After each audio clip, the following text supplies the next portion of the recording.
The 2018 sequel reboot of God of War is arguably one of the best games of the past decade. It reinvented a franchise many thought had already reached its peak and was well past its prime.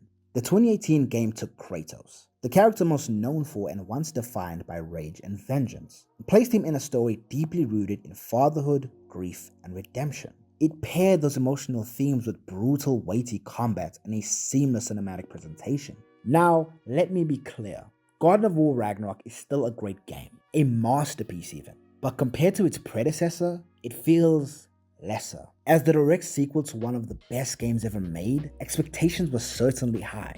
This was supposed to be the grand finale to Kratos and Atreus' story within the Norse saga, the emotional and epic conclusion that brought everything full circle. And while it was great, it didn't quite live up to the impossible bar set before it. The combat, for example, while expanded with new weapons and abilities, felt like minor refinements rather than a true evolution of the previous combat system. It was smoother, yes, but not necessarily deeper. The UI and systems, on the other hand, became cluttered and overly complicated. With multiple menus, layers of gear, and stat upgrades, it often felt bloated and overwhelming, pulling players out of the immersion that made the first game so tight and focused. Where Ragnarok struggles the most, though, is in its story structure.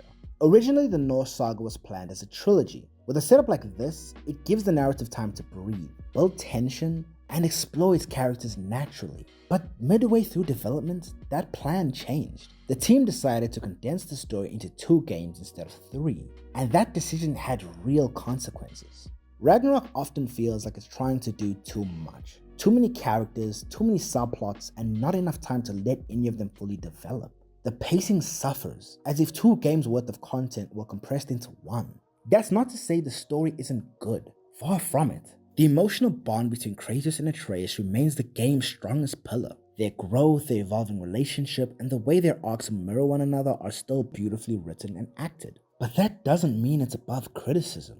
Even with the lengthy playtime anywhere between 25 to 40 hours, the narrative still feels rushed, as if it needed just a little bit more time to breathe.